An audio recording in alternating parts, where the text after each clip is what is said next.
My guest, Dr. Evelin Dacker, is a sex-positive integrative family medicine physician. She incorporates a multidisciplinary approach in supporting her patients in their wellness, including their sexual health. Dr. Dacker has created a safer sex communication model called the STARS Talk to help facilitate open, honest sex conversations. So we all know how hard that is. She's a community leader, sexual health educator, and activist, and a TEDx speaker. Welcome, Dr. Dacker. Thank you. I feel so honored to be here with you today. I'm so grateful that you're here. So, first and foremost, I wanted to ask you, when we talk about sex positivity, what is that? What does that mean? It can mean a lot of things, but for the way I describe it is really being open and recognizing that sexuality, number one, is normal. Two, all the good benefits that we get through our sexuality. And three, it's about rewriting the stories of taboo and stigma that we tend to carry with ourselves because of culture, family values, religion, everything that tells us that sex is something that shouldn't be addressed, talked about, and then leads us not to really understand. Yeah. One of the things that I want to early on just to define is that when I talk about sexuality and when I talk about sex, I don't talk about it as an act that we do with another person. I'm talking about it really as one of our essential life force energies, something that is within us from the time that we are created and on this planet till the time we die. So whether or not you're actually engaging in sex with another person is not the important part here. What I'm addressing really is our internal life force energy and how we can better be in a place where that is something good and positive and feeds us versus something that we feel uncomfortable with and we rather not talk about and we would just kind of put in the background. Such an important distinction, really. I mean, our sexuality is about us. Whether or not we share that with someone else is another story. So yes, thank you. Thank you so much for that.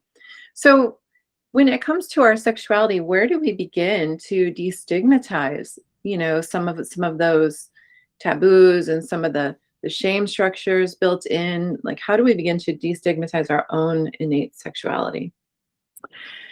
I think the first part of it is to understand how much sexuality, the role it plays within ourselves and in our lives and in our bodies. So again, removing it from like, what are we doing with other people? And am I sexual? Because there's a group of people who don't feel any sexual energy and they call themselves asexual. Even still, they still live in a culture where sex permeates everything. So whether or not you have sexual energy bubbling up inside of you, you recognize that it's something that has played a role in your life and plays a role in your health. So I really like to think about sexuality as a life force energy. It kind of integrates us out of our head because so much of sex negativity and what we carry is up here. It's in our thoughts and in our heads. And then whatever we're thinking leads to the way we feel. And then the way we feel leads us to how we behave. So if we kind of start removing all those thoughts that just exist in our head and start putting them into our body, that is the very first place to really understand, like, where does your sexuality work in your body? And it's not just your genitals, it could be your hands, like the way you feel things. Do you feel things with life force energy? Do you feel like when you give a hug to somebody, do you feel that connection? Do you feel that love? All of that is like the same life force energy that helps us connect to other people and helps us really be in a place of giving us what we want, which is love, community, acceptance, etc. So sexuality is not just like, oh my gosh, I could only do this act with one person and otherwise I am seen as X, Y, and Z, or I will get these STIs, or people will think of me in this way. So actually thinking like, how much our sexuality plays a role in us being embodied and in our life. I mean, look at dance, right? Like when you see people Mhm. dancing, don't you realize the sexual energy, that life force energy that exists in dance? And yet dance is one of the most embodied things that one could do. You're out of your head and into your body. So the first part I would say is to like think about that. Like where does your sexuality show up in the way that that in all your senses, in your eyes, in your mouth, in your like in all the places that exist in your body, not just in your head and your thoughts. Oh, I like that idea. So exploring, like, say if I were to dance, exploring how that feels and how, how that kind of relates to my natural sensuality and sexuality, and exploring that and kind of building on it. Hmm. So I think that's like a really good first idea to deconstruct that. Oh my gosh, it's just an act that I do with somebody. Yeah, yeah. Oh, I love that. I mean, I know in certain circles they'll call that like raising the Shakti energy, right? When you dance or do hip circles or certain types of movements to kind of unlock that natural sensual sexual energy and embody it and embrace it. Hmm. Um yeah, yeah, I love that. So then moving into creating a little bit more of figuring it out, because I think that we're not really ever taught to see sexuality in this way. So like, how do we figure it out? How do we figure out what it is that we want? What is it Hmm.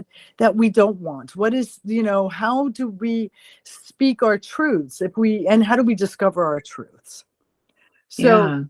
so for this, I'm going to go back to my stars talk framework. Stars initially is a framework to have a conversation with other people and to hit 5 really important aspects of sexuality that need to be discussed with a potential or current partner. But I realized doing this work that before you actually, excuse me, before you actually talk about it, you have to know it. Yeah. And if you don't know it, then you can't even talk about it. So I see the stars talk framework as a way to actually become self-aware, increase your sexual self-awareness, and actually build your own sexual self-awareness foundation. So I will go through Yeah. each of these and kind of briefly. STARS is an acronym, and it stands for sexual health, your turn-ons, your avoids, your relationship intentions and expectations, and your safety needs and your etiquette, like how you're going to act in terms of creating safety. In truth, the whole framework is about creating safety for yourself. And when it Hmm. comes to sexuality, sex is such a tenuous space that can be actually very trauma informed and have a lot of heaviness to it, or it could be something that's all about pleasure and joy and connection and love, right? It has these two sides. So like, how do we create a container where we could try to be as in the safer, more pleasurable side versus in the like trauma, sex negative side? Sure. Yeah. So in the stars talk, so we talk about our sexual wellness, our sexual health. And that means just our, like, our status, our what?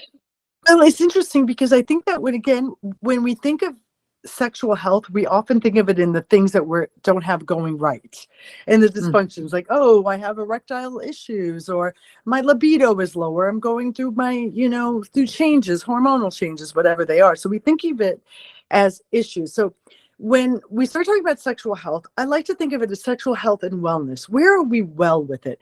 Where are we doing, like, what do we enjoy? Are we orgasmic? Do we have a good ability to have desire, arousal? Are we able to engage in a way with our partners that is fulfilling and feels pleasure? So like doing a little check-in of like, okay, these are the things that I have going well. Or hmm, then going back and like, oh, maybe this is the things that I want to do better. Like my desire is really low. Is that a problem? not for everybody. You know, let's like not something that's a problem for one person doesn't mean it's a problem for everybody. Some people, they realize their desire is low because they're under a lot of stress or they haven't had a good sleep. So, you know, that's all okay. But if you're having issues in any of those, you're going through changes. And as we age, all these things change as well. Yeah. And is it an issue? Is it something that you need extra help with or that you need to communicate with your partner? You know, some people are on antidepressants, right? And Hmm. the antidepressants could make you have lower desire and sometimes even a lower ability to become aroused and may affect your ability to orgasm. So we don't think about these things and talk about it. So if you're on an antidepressant, you realize, wow, this is going on. Is it a problem? Yes, no. And then how that's something I may need to communicate to my partner so they know they're not thinking, oh my God, I can't get her to or him to orgasm. What's wrong with me? And realize, oh, that there's this medication that may be affecting it. So Yeah. understanding our sexual health is more than just STI prevention and pregnancy. It's really about how what's the health of our sexuality? Where are the places that are working and where are the places I may need a little bit support? And what outside of my life is affecting that? And as we know, stress affects everything. So Yes. Yeah. Absolutely. Okay, I love that. That was a great breakdown of sexual wellness in the Star mhm. Talk, and like, so then the turn-ons, the T, the Yeah. turn-ons, right? Yes, turn-ons. You know, and this is a place to really build. Like I really spend quite a lot of time with people when they come see me about, let's say they have low desire. Because having low desire is something I think affects every person at one time of their life, and it could be distressing. Hmm. And oftentimes I'd be like, well, if you've been eating the same thing all the time, it could get a little boring, right? If all you're doing is eating celery, celery gets a little boring. Sometimes you need to put something spicy on your plate. Um, Yeah. and it's kind of like that with turn on. So many times we're told through our sex education, our culture, what is supposed to actually turn us on and what's supposed to bring us desire. So like if what you're in a long-term relationship and if what you do is every Friday night you get in bed and you have intercourse and whatever ways that you do it, that could get a little boring. It's like eating celery every night. Hmm. It's something you do to maintain whatever it is you need to maintain. But like, what actually turns you on? What is it that makes you light up? And it may not be penetrative sex. It may be like, wow, I really love it when I get a soft, sensual caressing on my back. Like Hmm. being caressed on my back for an 30 minutes. Oh my gosh. Yes, it's super slow. Sure, you're not touching my genitals, but man, that gets me in my body, right? That embodiment piece that we talked about, it gets you out of your head. Like, what gets you out of this head of what you're supposed to be doing and into your body in a way that you could start really cultivating that energy? And Yeah. honestly, a lot of people, we don't know. I didn't know. When I started doing this work, I had no idea what turned me on. I had none. And it really took a lot of like thinking and willingness to try on different things. Yeah. And wouldn't you say that I've noticed with myself as I mature and age and grow, those change over time. Like the things that turned me on even 5 years ago aren't the same things that turn me on today. Right. Absolutely. Absolutely. And it always grows, right? And something that you may like with one person may be totally different than what you like with your new partner. um Right. Yeah. I mean, it could be and it's maybe really different from what you like with yourself. But what I think it's Mm. like a constant understanding, like, oh yeah, I did this and I really liked it, and I have to remember that. And then there's a lot of things that people who have been raised as little girls and identify as women kind of navigate their sexuality different than people who've been raised as little boys and identify as men might desire different things altogether. And we think that we're supposed to know what each of us likes, and that's Yes. not true. Yes. Yes. Yeah, I've heard that a number of times from couples that I've worked with and other couples that I haven't worked with, like, "Oh, well, he should just know." And I and I always like to say, even a professional mind reader, should not have to figure out or read the mind of their loved one. They should just be told. Like, let's just share that implicitly, or I'm sorry, explicitly. Let's just share it. And So, I think a problem with that is also that most people who say, "Oh, he should know," I sometimes think, "Do you know? Do you know right. what turns you on?" Yeah. He should know, but do you actually know? And just that's what I mean by like building your sexual foundation, your sexual self-awareness foundation. Like, what is it that you like? And you're given permission to like things that you may not have tried yet. You're given permission to like things that he may not like or he may judge. One of the things I really like to say is don't yuck somebody's yum. We Yeah. each have our own yums, and let's not yuck somebody's yum.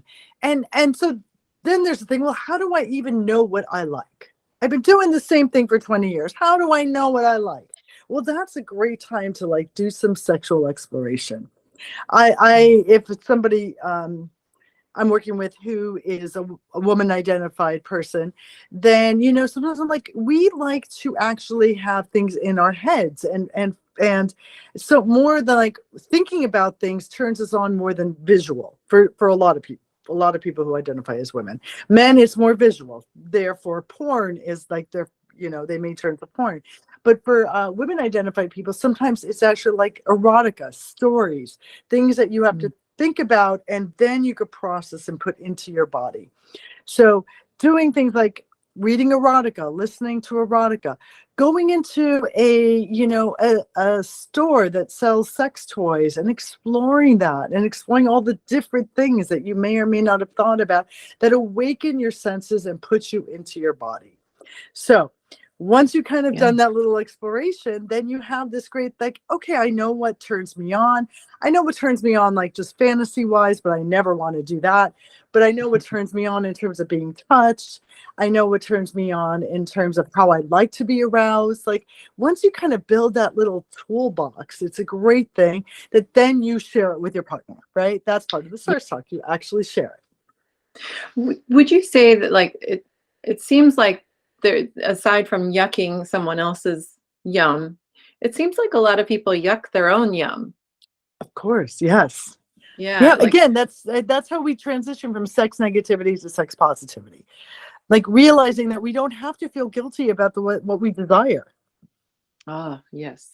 Love it. Yeah, you can like what you like. Don't judge it. It's okay. This is all destigmatizing. Okay, Dr. Evelyn, what you want to tell us about the rest of the Stars Talk Yeah, framework? yeah. So the next one is avoids.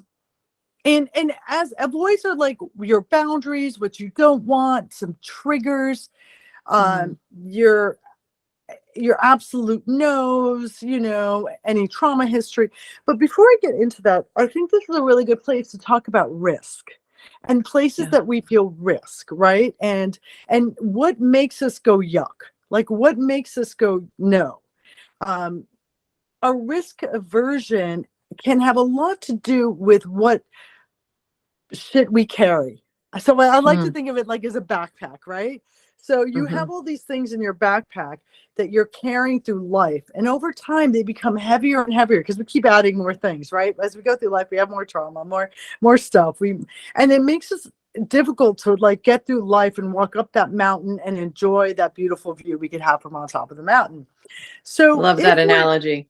Yeah. yeah. So if we don't have anything in our backpack and we just run up the mountain, we may get up there and it's freezing and we don't have a coat and we've been thirsty and we didn't bring water. So like we Right. need some of those things. It's like having things in our backpack is there to protect us. But what is it protecting us from? And how much do we actually need versus what we don't need? So if you're feeling Mm, like I'm going to take something very very simple. Let's say spanking. You know, we know like after 50 Shades of Grey, everybody's like, "Oh, I want to get spanked. It's fun." Spanking may be something that you may desire, but you yuck. You're like, "Oh my God, that's a bad thing. Like, I don't want to be spanked." And think about it. So then you put, so you take that out of your backpack, that feeling, and you put it on the table, and you're like, "Okay, what is this? What is my feelings around spanking?" And then you might think, "Oh, you know what? That was used way of telling me I did something bad when I was little." You know, Yeah. like spanking was some, and it hurt, and I don't like pain. And does this serve me? Like, does it serve me now? Now I'm an adult. Nobody's going to spank me unless I ask them to, or, you know, especially if I'm clear about this. How does it protect me? I'm like, oh, maybe there's some stuff I need to process through this. And the story that I have around this, or the story I have around being aroused, is a bad thing because my religion told me that I shouldn't want these things in my body. So how do I deconstruct that and heal it and move from it so that I know if I don't want spanking, I could then say, this is an avoid and it just doesn't feel right to me right now. It might trigger some feelings in me. Or Sure. you may get to a place later on where you're like, you know, this has been something hard for me, but I want to explore it and I feel safe with you to do that. And understand that, like, I may end up having feelings that come out from that that don't have anything to do with you.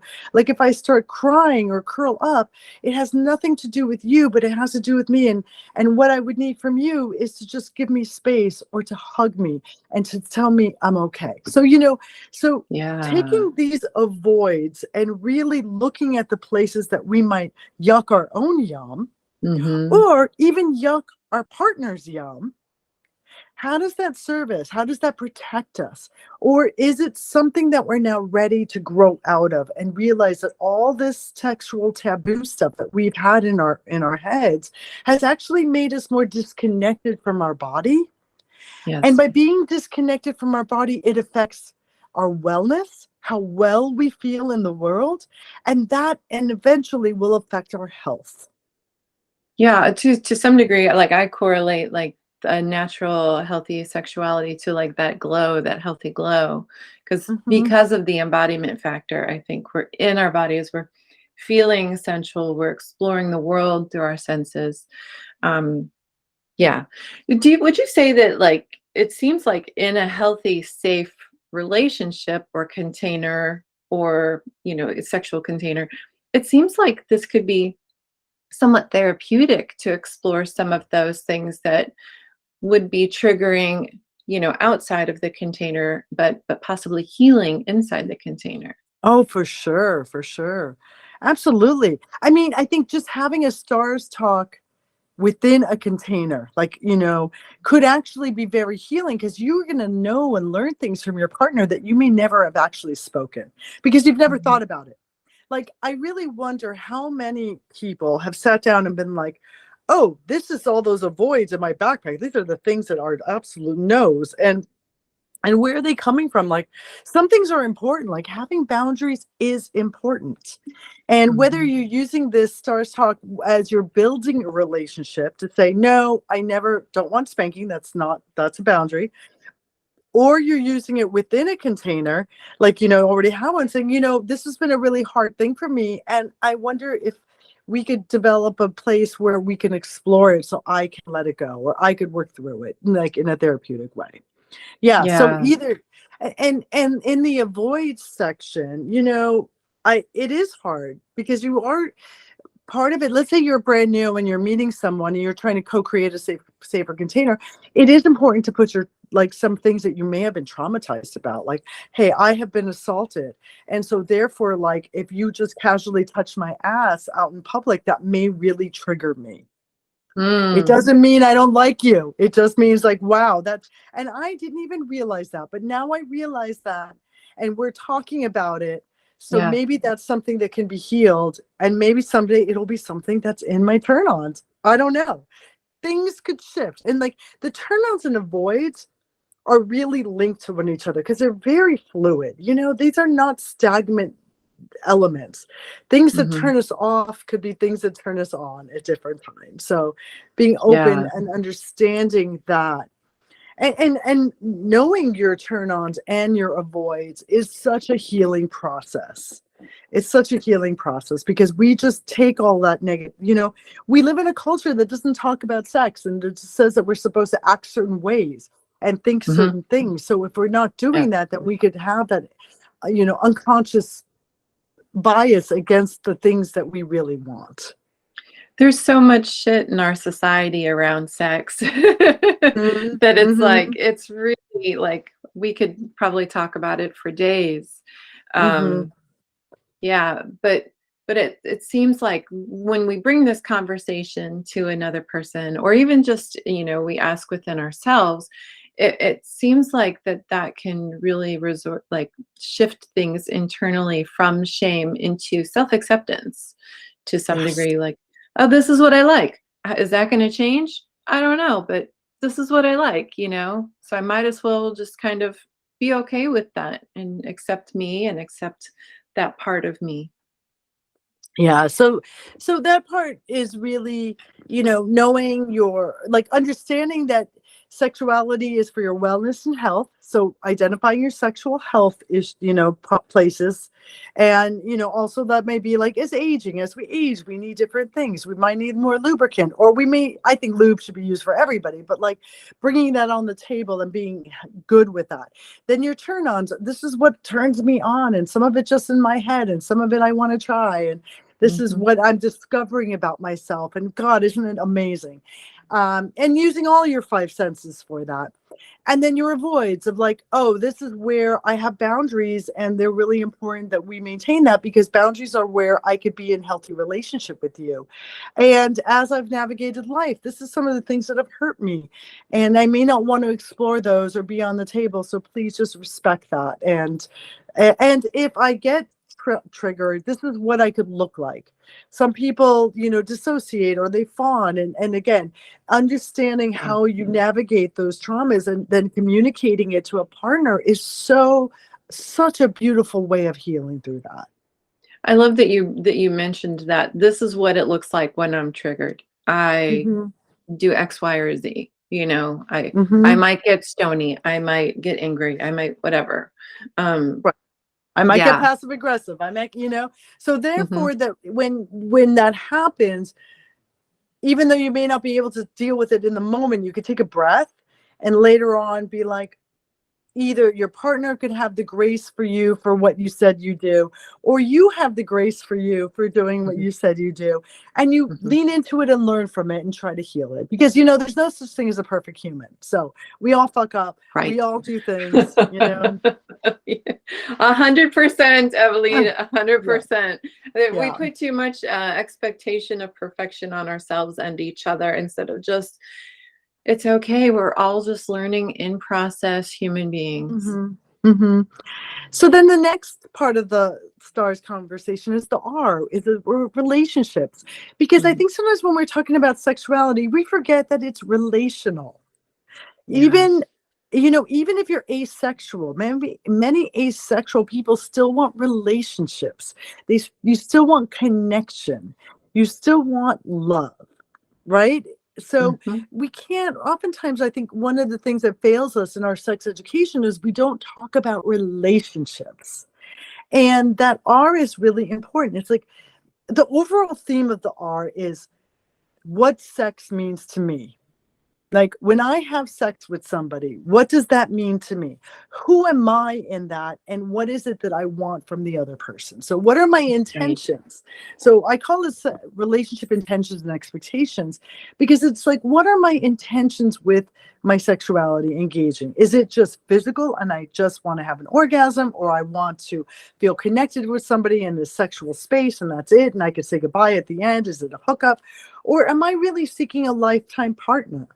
Am I really Mhm. seeking a monogamous relationship? Or am I in a non-monogamous situation and I want to play with others, and I have to let the other person know that this is the engagement and the agreements that I have with my other partners or with myself? So like there's a lot, again, in this intention.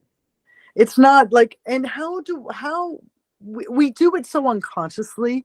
So I'm bringing a lot of our unconscious shit that we tend to just think everybody Yeah. understands, and we don't even understand it. This is so important for our own self-growth and self-awareness. Like, what is it? What does sex mean to me? And it could be different with different people too. Like one person could be completely just, bing bang boom transactional almost. But another person could be like, well, I know that if I have sex with this person, I'm gonna want more, you Right. know? and Yeah. and and ultimately, like, what does it mean to me? What does sex mean to me? Is it purely physical, or is there a Mhm. spiritual quality to it? Is there a sensual quality to it? Is it there, oh, I have sex because my partner wants to have sex, and my intention is to have my partner be happy.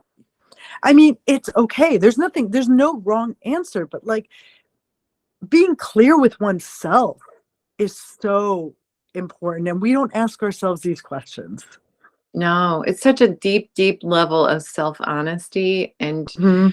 and then sharing this with someone else, like the level of vulnerability is huge too. Yeah. I want to like let's go back and talk about vulnerability in a minute. I want Well, you to be it's able to all, and finish. this whole Yeah. talk, like, Yeah. intentions and expectations, is very vulnerable. It's actually, I think, the place where the biggest vulnerability occurs, because, like, with your health, Mm, it could be very kind of like XYZ. With your turn-ons and avoids, honestly, you don't probably get to that until you get to a little bit more vulnerable space. Unless you're just a hookup and be like, this is what I want, this is what I don't want, let's just go have fun. But even mhm. to do that in a way that is conscious and sex positive, you have to have already done a little bit of the self work and knowing what sex means to you and learning about vulnerability. And Yeah. I'll use myself as an example. Like, for sex, like, my overall sex to me is a sacred act. It brings Mhm. me closer to God. Like, when I am totally out of my head and I'm totally in my body, I actually transcend both my head and my body. And I am in a place that is transcendent and really powerful and beautiful. Does that mean that every sex act I have has to be transcendent? Absolutely not. Right. Absolutely not. Like, sometimes I'm just really am horny and I just want to have sex and have an orgasm. Sometimes I want to be very playful and I just want to play with another person and laugh and figure out what it is. But I'm very clear about what sex means to me, and that has allowed me to be much more intentional with whoever I'm with. Like, if I know, like, Mhm. hey, I just really want to connect and we both really lust each other, then let's not pretend that we're going into this to, like, create a long-term relationship if we know that's not Right. there. And it gives Yeah. me permission. It gives me permission to not have to have every relationship be transcendent. Yeah. Yeah. And not every sexual relationship to be a relationship and vice versa. Not every relationship, like connecting with someone in an intimate way, doesn't need to be sexual, Exactly. you It know? could, Yeah. that does take a lot of vulnerability, because we throw projections onto each other all the time. You Amen. know, Yeah. we project our own needs, our own desires. We project that onto a person, a potential partner, our own partners, the same partners we've had for 20 years. We still project our own self and our own needs, but we never actually think Mhm. about them and talk about them. And Mm. and Yes. when we start understanding what our intentions are with ourselves and our expectations, that's the part we never ever talk about. Yeah. And I see expectations and people are like, well, you shouldn't have any expectations. I'm like, hey, I'm human. Maybe I Right. shouldn't have to, like, burp, but I do. I mean, so, like, let's just be honest with ourselves. There's I, always gonna be some sort of expectation, like, let's just be I'm real. not an Yeah. ascended Buddha. I am not an enlightened being. I have expectations. And sometimes those expectations could be really simple. Like, I expect you to be nice to me. I Yes. expect you to understand my boundaries and not cross my boundaries. I expect you to pay attention. Mm. And some of it could be very specific, like this is what I need for aftercare. After we do something really intimate, I like to be hugged, or I really like to, or I need some space. Some people, like, they need space after intimacy, and it doesn't mean that they're rejecting the other person. It just means that that's what they need. Or I need a phone call. Or even it gets like even deeper, like, hey, if our relationship is not working out, I expect us to have a conversation about that, and it's okay. I don't Yeah. expect you to ghost and just disappear. It's okay if you say this isn't working out. I'm a big girl. I could put my big girl panties on and hear that. Right. If it's moving too fast or it's moving too slow, tell me. You just say it. And Yeah. then, like, in a long-term relationship, as you're doing this exploration, you're like, I really expect my partner to pay attention more when we're having sex. Mm. I realize that I've been expecting my partner to pay attention to knowing that maybe I'm not ready. And the fact that they're not doing that, and then all of a sudden we're having intercourse and I'm not ready, upsets me. But wow, I didn't realize that I have this expectation that I need them to slow down, or I need them to pay more attention. And it's so scary to have that expectation and I haven't allowed myself to say it, because then that means I have to communicate it with them. And I'm so scared to communicate it because they may feel bad, or they may feel that I'm Right. telling them that they're doing something wrong. Yeah, I don't want them to feel rejected in any kind of way. How could they possibly know if you've never told them? Right. And so Yeah. then it's like you're not rejecting them, but you're just saying, wow, I realized I didn't know this myself, and now I know it. And now we could grow into doing something even better, because now I know that I need you to pay attention to me a little bit. And what that looks like is maybe checking in, or looking at my eyes, or this is what I need. I need you to look at me before we have penetration, so I could say to you yes, or I could say no, let's slow down a little bit.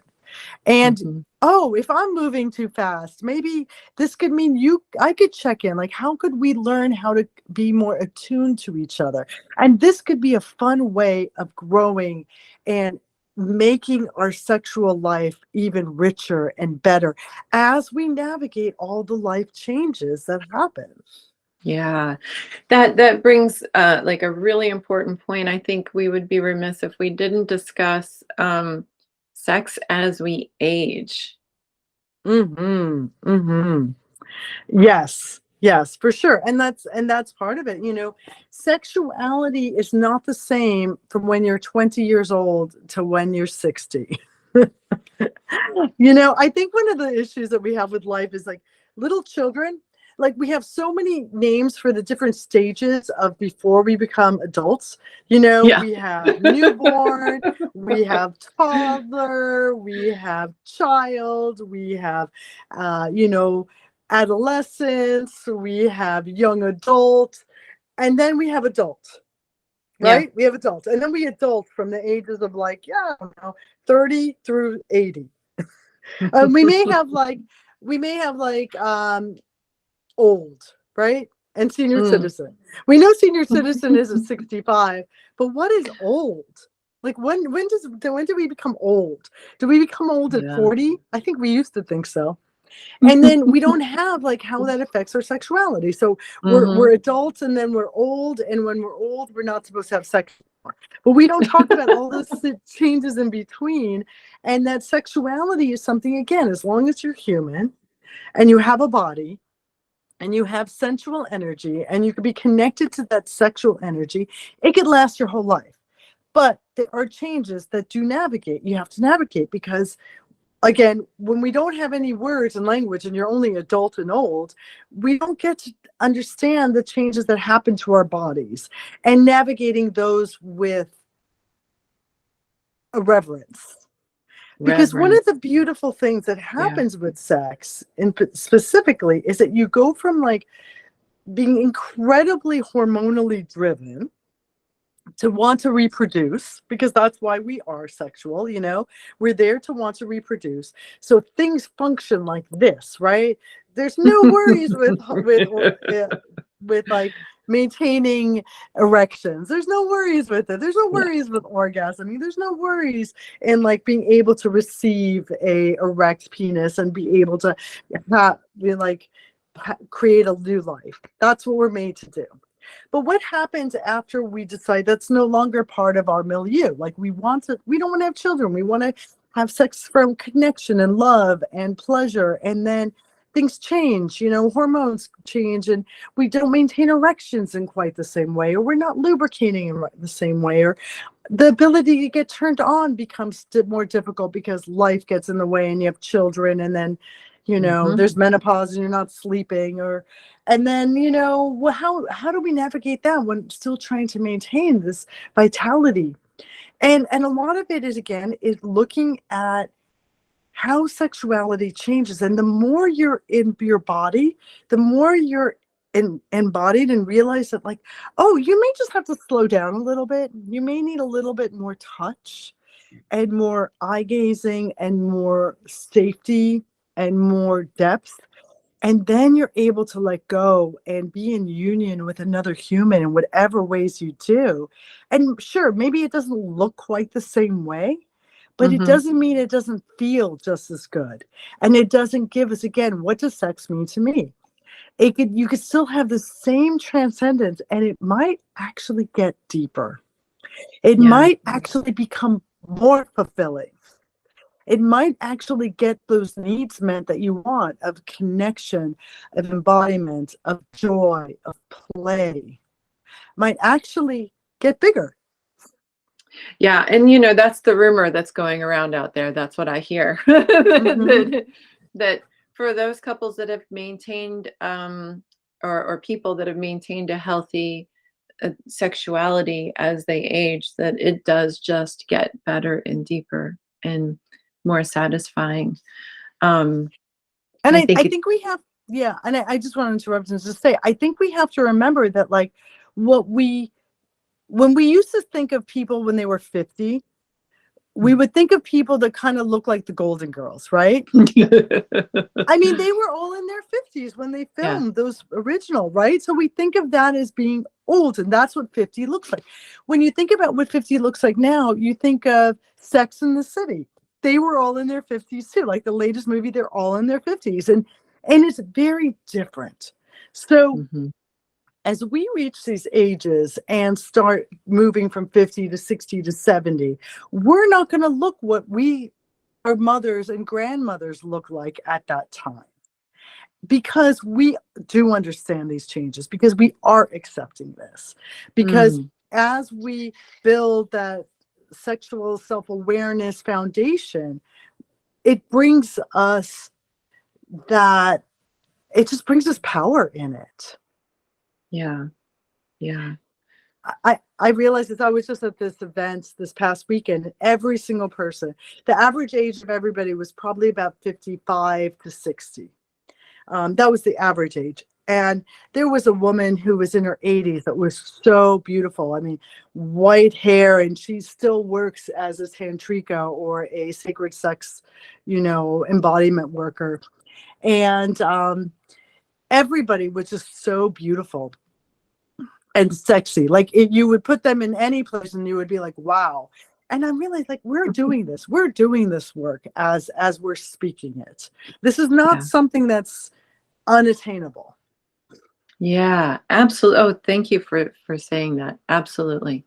Yeah, because already those processes are going, those synapses are firing. We're already trying to figure things out. Ooh, what are my R's? Yeah. Yeah. And You know, what are they? And yeah. it is vulnerable, because it means that you have to be vulnerable with yourself. And things do change as we age, and there's people out there that help us navigate that.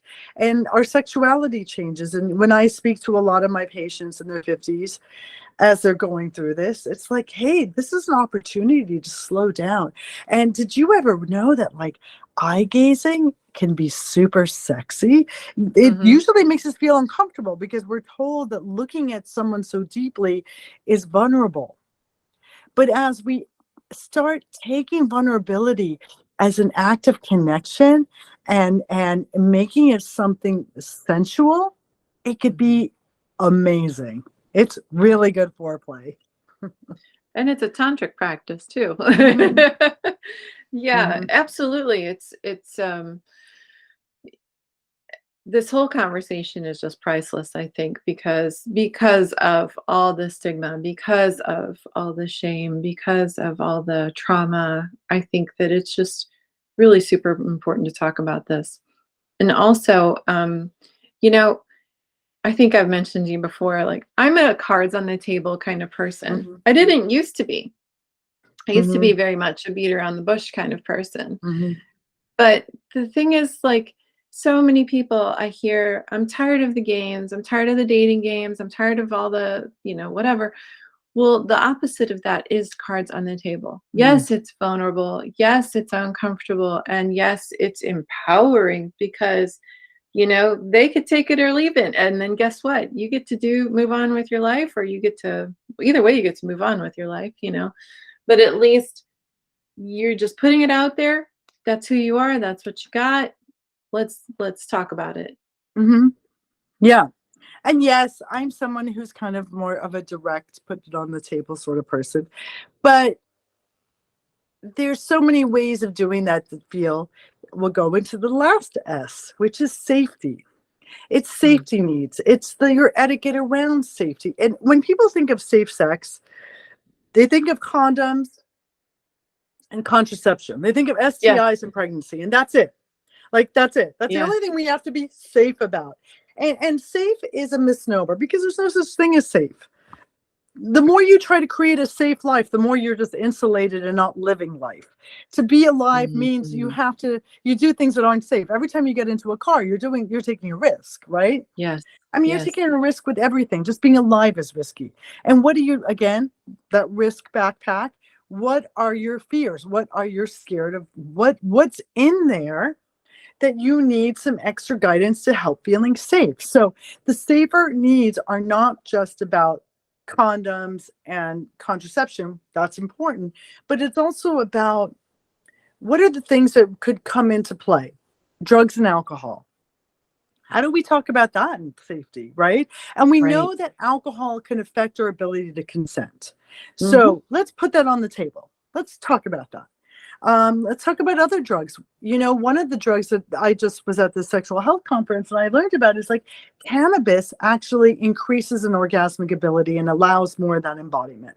So if we're going to explore that, how do we talk about that in terms of safety needs within the context of my own body? Like, am I going to feel safe if I'm on cannabis? If I'm going to feel safe if my partner wants to explore that? Like, I need to know Right. where I feel about drugs and alcohol. Is it an absolute no?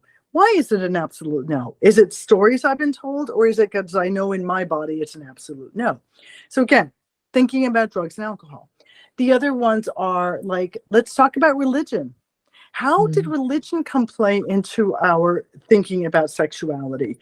If I'm engaging with somebody who I'm not married to in a sexual way, do I feel really unsafe doing that? Do I feel unsafe even starting a relationship if I think the person wants sex because it's so scary for me and my religion and my teaching is that to not go there? Or do I go there and then yuck my yum? Do I go Mhm. there with like feeling horrible afterward and I carry that feeling because I feel like I did something unsafe, and then I carry that and that makes me more in my head and makes me leave my body. So like really understanding what are my safety needs around my religious upbringing? What are my safety needs around my culture? Yeah. Culture is beyond religion. I mean, culture is Yeah. like in my culture, we don't talk about sex, or in my culture, we don't, the way of being safe is that we pretend nobody's having sex until they're married, but we all well, Right. what are Right. my cultural needs that I need to feel safe, that I may be breaking things in my culture? How do I feel safe within myself doing that, and what do I need from a partner doing that? Yeah. Race, what does it mean for me to live in this body in the race that I am? What did it tell me? How do I navigate that? What do I need from other people that may not be in the same race as I am? Exactly. And Yeah. does that play a role in my sexuality? The way my brain functions. Do I function the way people think is normal, or am I a little neurodivergent? And that means, like, do I have ADD? And it means, like, oh, damn it, I'm always late. And if I'm late, it doesn't mean that I'm flipping out on you. It's just like my brain doesn't know time, or my brain needs space after intimacy. And this is like, let's claim what I am. I need the Yeah. lights on. I need it quiet. I need these things to Mhm. feel safe in my environment. And it's not because of you. It's because, like, this is the way my brain works. Um, Mhm. and if things go wrong, because we all know things always go wrong, how are we going to address that? And the two Mhm. things that I'd like to address here with everybody, but especially people who are of reproductive age, what if you have heterosexual intercourse and a baby is made, even though you wore a condom? Let's say a condom breaks or something happens, right? How are we going to address that? Yeah. Because one person may be thinking totally different from the other person. And the more that you realize that things go wrong and how you address safety, and to know, like, hey, if I was to get pregnant, I know that because of my religion and my values and everything, that I'm going to maintain that pregnancy. So that's something important that my partner may need to know about. Pre-sex. It's a pre-sex Pre-sex. conversation. Yes. Yes. Yes. And also Doesn't to seem do, sexy, but it is. Yeah. To like, get clear. and again, like the pregnancy and the STI part of it, I like to have people talk about that with the sexual health. And Mhm. this is the way we're going to act in that way. But it's also part of safety. And the STARS talk and the model is all about safety. It's all about deconstructing your sex negativity, where you feel very unsafe, Mhm. and that keeps you in your head and out of your body, and may make whatever sex means to you further away from where you can get to, versus understanding all of these aspects within yourself, and understand that they're all fluid and they change and they grow and they flow. Understanding them for yourself is so key. And it doesn't mean that you got to start at the top and go down sexual health and go down the road, go down it. Yeah. It can be like, oh, I know this little bit about my intentions, and I know this little bit about my turn-ons, but I got to work a little bit. What does my safety needs really mean for me? And then build it out for yourself.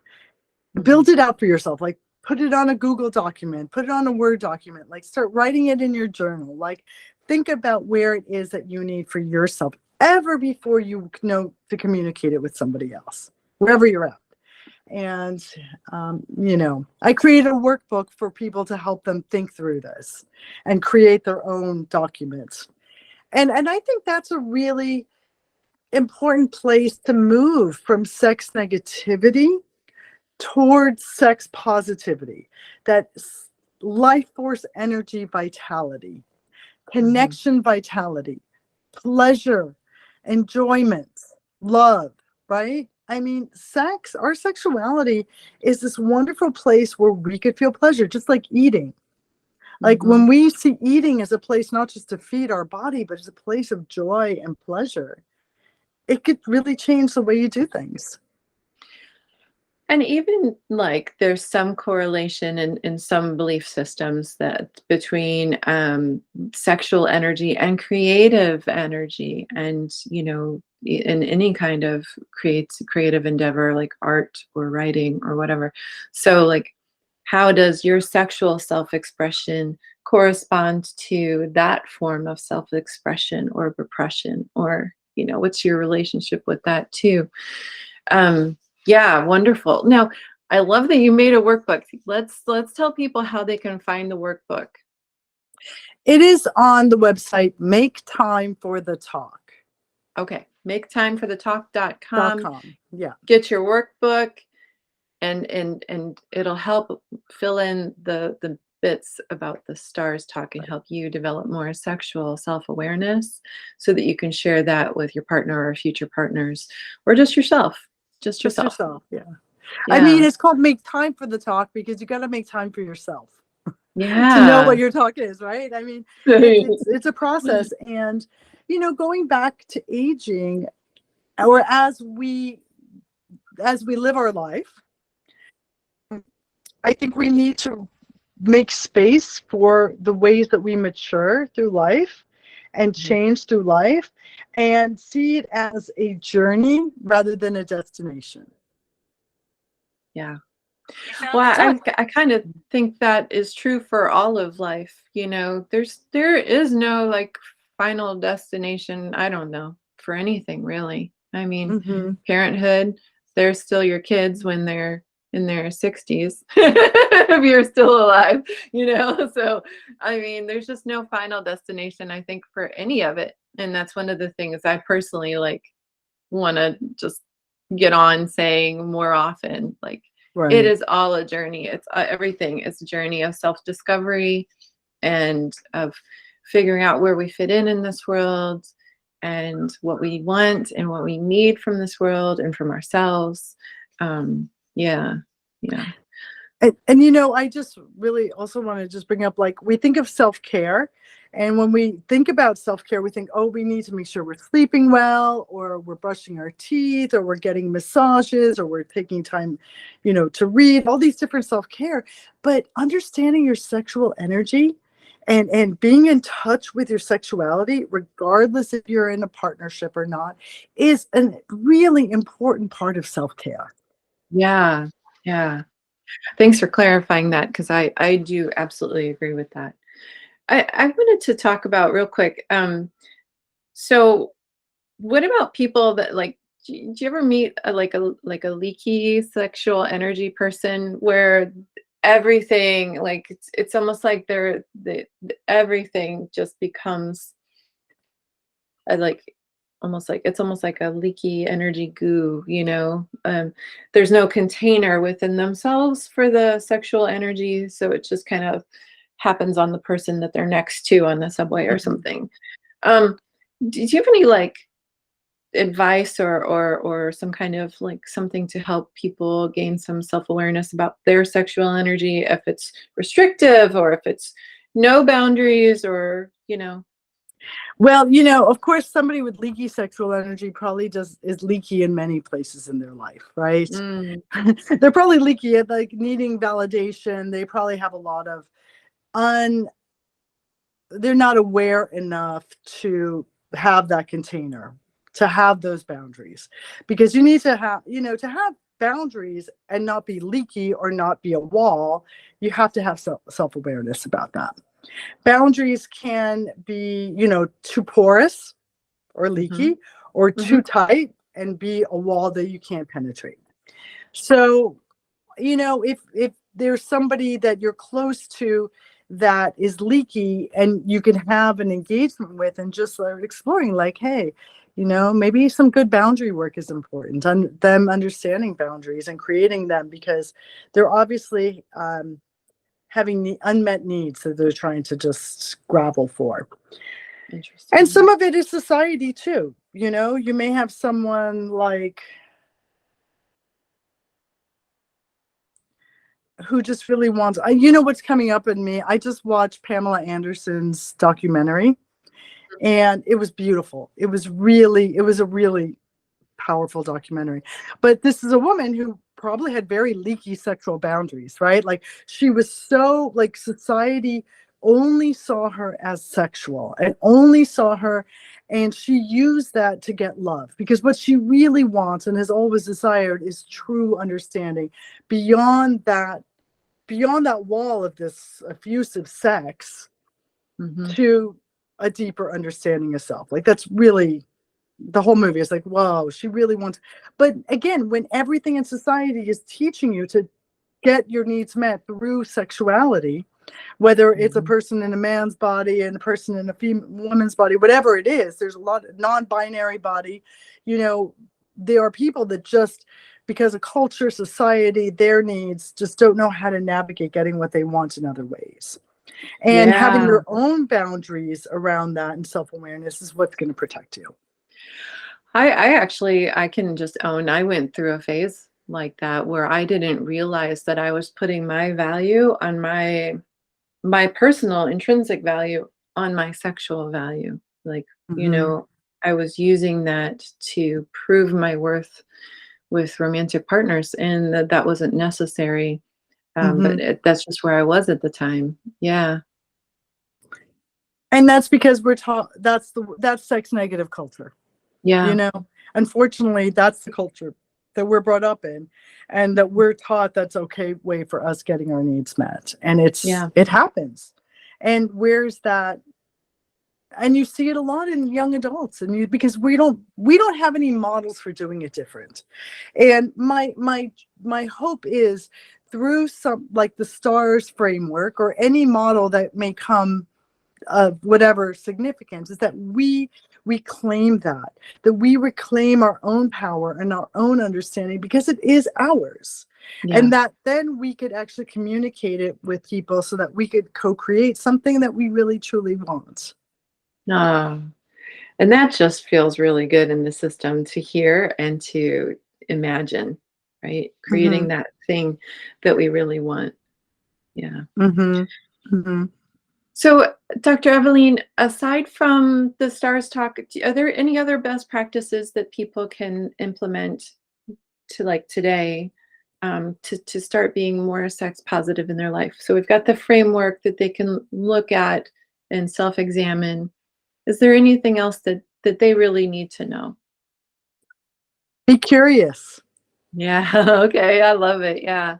Yeah. Be curious about it. Like if you're listening to this talk up to here, then I'm sure it has sparked a lot of your curiosity. And I think that when it comes, there's not like any particular one best practice other than be curious. Like, ooh, where were you triggered in this? Where are the things that make you like, hell no, I don't want to look at that or think of that? Or where are the places that are like your hell yeses? And that seems really, and allow oneself to be curious about your sexuality, about the places that make it feel like a taboo, where that sex negativity is coming in. Where is your sex negativity coming from? Where are the stories that make you think you always have to be the same throughout? From like, if you're in a relationship, that you have to do the same things all the time. Where's that story coming from? And it doesn't serve you. So just really being open to curiosity, because when we're curious, we don't have as much judgment, Yeah. Yeah. and it allows That's us to so be true. open. Curious is a key part of peacekeeping, peacemaking, not Mm-hmm. peacekeeping. Yeah, getting curious about the other, getting curious about ourselves, like you said, our expectations, our intentions, what we need, what we want. Same thing with the other person. What are the stories that brought us to here? Mm-hmm. Yeah, and beautiful. and and the last thing I would recommend is to talk about it. Talk about your sexuality. And even when we're talking, if the first part we talked about sexual health, like maybe somebody didn't realize that the antidepressants could affect their sexuality. So like being open to Mhm. talk about it with your provider, knowing that your provider is human too, and that they may feel really uncomfortable talking about sex. But the more that we could lean into, and especially around sexual health, to be like, oh, maybe I have something that could be addressed through seeing my provider. And if the provider can't help you, then find a provider that does sexual medicine. Yeah, yeah. Fantastic, fantastic advice. So, if you don't mind, share with people, we've got maketimeforthetalk.com. How else can people find you and potentially work with you? Yeah. My other website is my name, and it's spelled the original way of my name, and you could put it out there. It's EVELINDACKER.com. But and then the other one is through my Instagram. It's at SexMedDoc, SEXMEDDOC, all one word. So SexMedDoc, I have some information there. I put information around STIs, around sexuality, and just my life philosophy. Love it. Yeah, I follow you on Instagram, and I get I always get something good out of it. So thank you so much, Dr. Evelin. I really appreciate you being here. It's always a pleasure to talk with you, and blessings. Yes, it's always a pleasure to speak with you. Thank you. Thank you.